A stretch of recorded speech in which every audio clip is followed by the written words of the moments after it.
I thought my career was really taking off, and then I lost my first client and everything went downhill really fast. What do you say today we talk about it?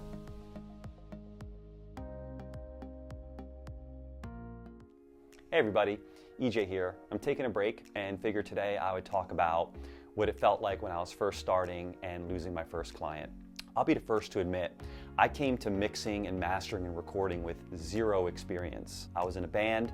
I was very frustrated with our last project that we had spent a lot of money on. The band had broken up and I had purchased just a few pieces of recording equipment and wanted to kind of start understanding it better and was planning on just basically recording a solo project. And got completely lucky when two things happened. The first was a local band heard I had gotten some recording equipment and asked if I'd be interested in recording a single that they wanted to put out. And the second thing was, I live in New Jersey.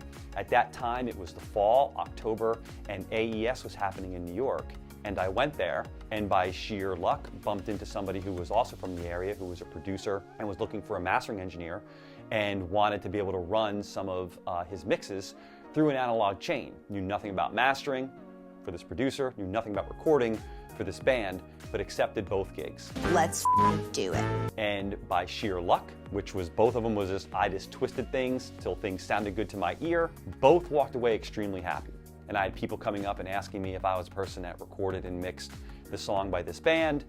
And that led to my first seriously paying recording gig from an artist that I had no interaction with. It also led to this producer sending me more projects to master. So after the recording process was done and I finished up my first round of mixes, I was ready to hop on a plane to Portland. I had about 2.5 hours. Right around that time, I received a message from the band, the leader of the band, and he destroyed these mixes. This can't be happening. The bass drum is too pillowy, the snare has no punch or clarity, the vocals are dull, the guitars are not nearly as wide enough as I wanted, these mixes feel really flat, not at all happy. Now, we're getting to know each other, but anybody that does know me knows that there was no way in the world I was getting on a plane to Portland with that stewing in my head the entire time. So I sent the artist a quick text, give me a chance to fix it, spent the next 2.5 hours just tweaking. And as I was on my way to the airport thinking I knocked things out, I get a message back from the artist that says, please just send me the raw unprocessed stems. I'm going in a different direction. My stomach sank. That plane ride to Portland felt like I was flying to Taiwan. It was forever to land. And when I did, one of the first dings on my phone was from the producer who had sent me new projects to master that said, did you happen to do something different? Because these masters aren't hitting like the last round that I had sent you, and I'm pretty disappointed. To say that I was just a brutally bad person to be around in Portland is probably an understatement. I'm out of here, freaking get away from me. I was in my head, disconnected the entire time with this pit in my stomach, just kicking myself, suffering from the worst case of imposter syndrome, wondering if I had made the worst mistake by trying to transition into this, that this isn't a career for me, it's only for people who are trained, and this is now my luck running out and reality catching up with me. But what I realize now in hindsight is stepping away and not being able to quickly run back again to my computer to try to fix and appease things allowed me time to sit with my thoughts. And the conclusion that I came to was this was really a matter of perspective. And the one thing that I didn't do in both of these processes was really take time to connect to the artist's vision, the lead decision making or decision maker's vision. A mix can be skewed hundreds of different ways.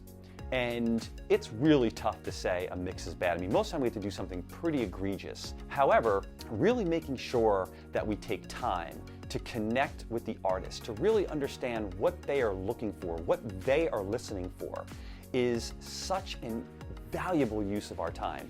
And when I went back and I sat there and put aside all my defensiveness and insecurity and just pulled these mixes up and listened exclusively from the vantage point the artist was portraying, what I realized was they weren't hearing the things in the mix that I really thought were awesome and were making the mix sound big and like they were locked in on very specific points for them.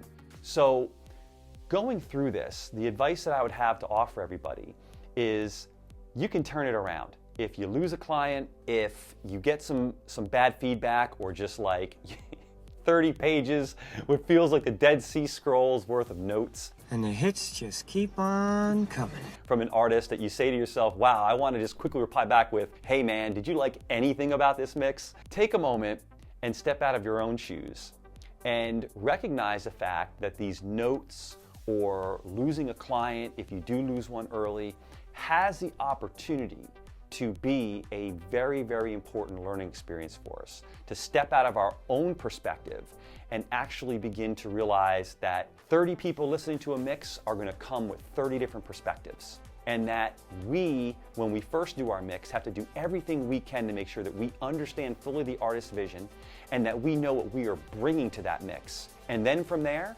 once we give it our best shot, it is now out of our control, because the mix serves the production. The production serves the song. The song serves the artist. So at the end of the day, we are serving the artist. So once we do our best, it's now important to make sure that everything we do after that is serving the vision of the artist. And I think for me, once I really kept that in the forefront of my mind, especially after I did my first mix, it made working with revisions a lot easier. I now saw them as an opportunity to change my own perspective, see things differently, and also to level up. Because sometimes you get some crazy, crazy requests. You're like, there's no way in the world I can do it. No, hard pass.